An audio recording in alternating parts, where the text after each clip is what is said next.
operations and law enforcement as well as what he over here does.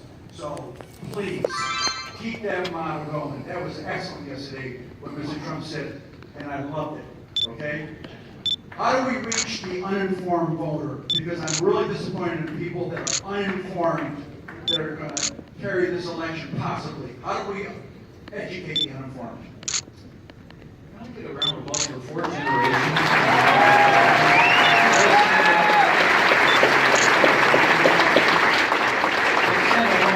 That's an incredible contribution.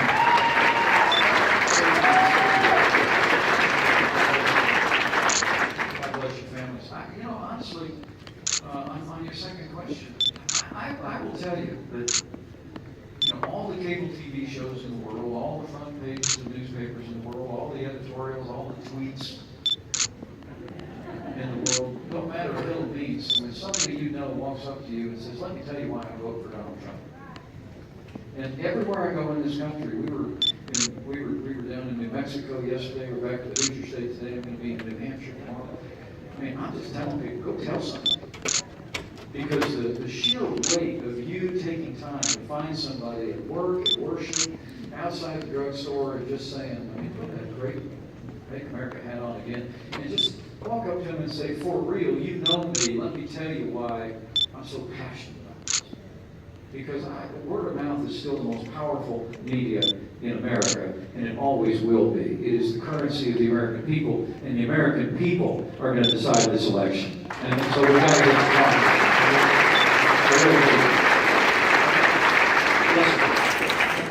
I'm Big John.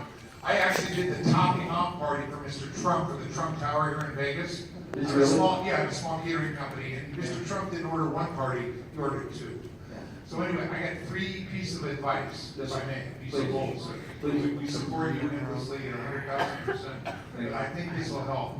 Number one is I think Mr. Trump, at the beginning of every public meeting or every little news conference or whatever, he holds up a sign. On that sign it says Trump with a number under it. The other side says Clinton with a number under it. What that is how many times Hillary Clinton has had a public meeting where the public asks questions, the press asks questions. I think she's had 1, it might be 2. Mr. Trump has had 180. Number 2 is the second thing he can say. He put that up on a sign will really make an impact. Because we'll see the difference between what he's trying to do and this hide behind the curtain, go run and hide under her bed, doesn't work weekends, and it's a joke. Her whole thing is a joke, and the other folks don't get it. Mr. Trump is trying to explain things. Mr. Trump is coming out like you do. The second thing is make a joke. Tell Mr. Trump, make a joke out of Hillary's line. Like this. Call her Pinocchio. Follow me to Sugarland. Follow me to get lollipops. You guys follow me. And then Mr. Trump said, I don't say follow me. You stayed right in the metaphor. Did you hear that? I say don't follow me. I want you to hire me. So I think it was Mr. Trump. Got it? Got number 2, number 3. And the last thing I think you should do is really, really go after what you stole my thunder, the coal people. I think if you tell people to get behind West Virginia, Pennsylvania, and the other states that have coal and that need jobs, I think you use that as a key. We are. Yeah, look, Big John, you're a great guy.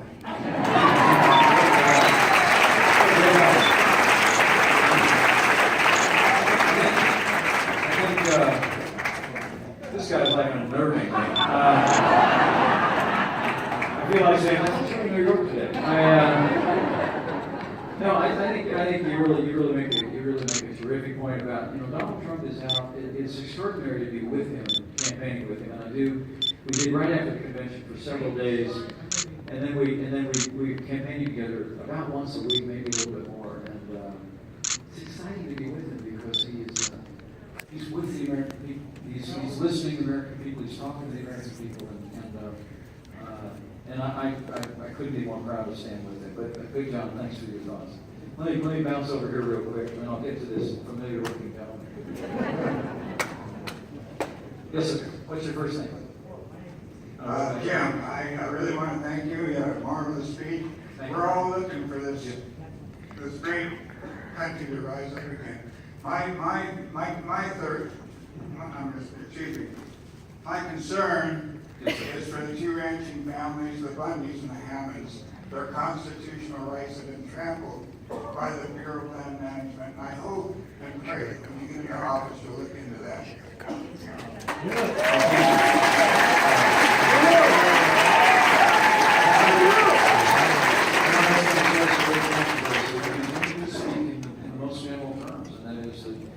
I spoke about the Supreme Court of the United States, and Justice Antonin Scalia, went home to be with the Lord at a time where now the Supreme Court literally is on the ballot. I mean, the next president of the United States, whether it be in the Heller decision I mentioned about the Second Amendment, that was a 5-4 decision. I mean, the balance of the court is essentially on the ballot, because in Hillary Clinton, you have someone that's going to appoint more jurists to the bench that are going to believe it's their role to essentially rewrite laws and write laws from the bench, as opposed to Donald Trump, who has committed himself to appoint, and he's asked me to help serve on the Judiciary Committee for a decade in Washington, D.C. He's asked me to help and bring conservative leaders together, and he will appoint to the Supreme Court justices who reflect the principles, the integrity, and the character of Justice Antonin Scalia.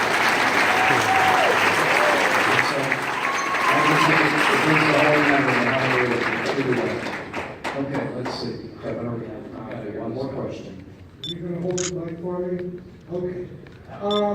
As a parent of a half Iranian, 2 children, and my ex being Jewish Iranian, I have heard stories that very few of people in America have heard. I want to know why nobody talks about Sharia law coming to America. The Pence doesn't talk about it. Fox doesn't talk about it. I think Donald mentioned it once or twice. This is the biggest issue of all. Well, let me tell you, when Donald Trump becomes president of the United States, he is going to support and uphold the Constitution of the United States of America and faithfully execute the laws of this land. I would recommend you attention to that. Really. The speech, he gave an extraordinarily important speech last night in Milwaukee that we were just mentioning a minute ago. And I'll tell him what you said about my work.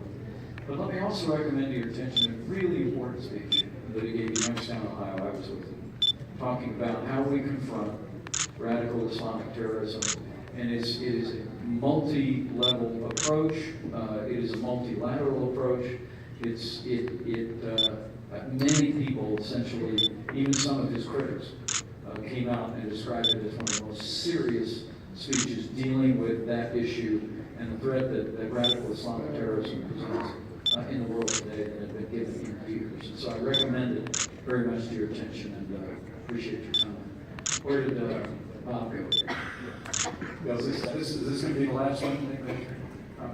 Governor Pence, thank you for coming out here. We really appreciate it. What's up on that hat? My name is Steve Sampson, president of Veterans in Politics. I'm 100% service-connected Gulf War veteran. Woo!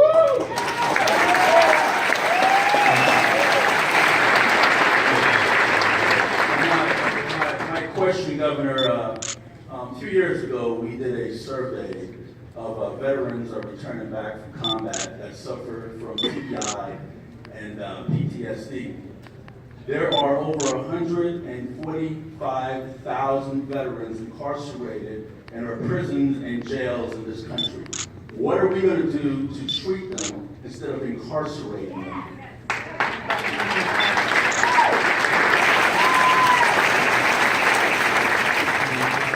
First off, would everybody in the room, men and women who wore the uniform of the United States, mind standing up with this veteran? Would you mind standing up and acknowledge and thank all of you for your service?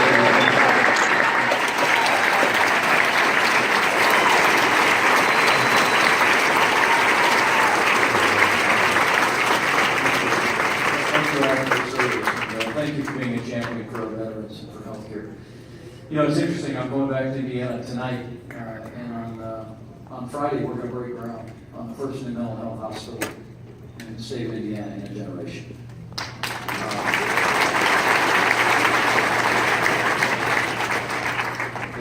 The simple fact is that there is too often, as you may know, being very familiar with these issues, there's a very close relationship between substance abuse and mental health issues.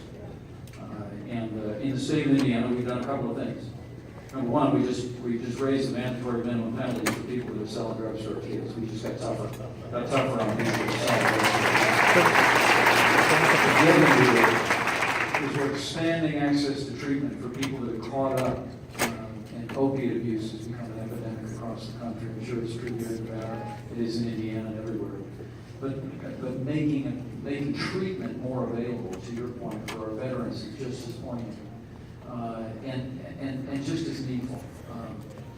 I would tell you that one of the things I'm probably proudest of for the state of Indiana, not for me personally, is that we not only doubled our Veterans Affairs budget in the state of Indiana, we not only expanded the range of services, including health care, for our veterans, but we were able to lower the veteran unemployment rate. Now it's the second lowest veteran unemployment rate in the United States of America. That's exactly the kind of I want you to take a look at it. I keep mentioning these speeches, but I want you to look at them. I mean, Donald Trump and I went to the VFW National Convention. And if you haven't seen that speech yet, you can probably get it on YouTube, or you can get it point and click and pull it up on the internet. He laid out, I think it was a 10-point plan for reforming the Veterans Health Administration and making sure that those who have earned, these are not benefits, these are earned, these are earned healthcare services that men and women in uniform are entitled to. And Donald Trump has a plan to fix the VA and make sure it's world-class healthcare for our veterans. Take a look at it, very strong. And he also made the last point is he also said that if you go to a Veterans Affairs hospital, we're going to reorganize this thing, make it work for our veterans, but if you can't get help that day, you're going to be able to go across the street and get private health care on the public level, and we're going to take care of our veterans. So thank you. Thanks for being a champion. Mental health is a part of that. Keep it going out there, my friend, and bottom line, thank you for your service to the country. Listen, they're going to yank me out of here because I got to go jump on a plane, but give yourselves a round of applause. This was really awesome. Thank you.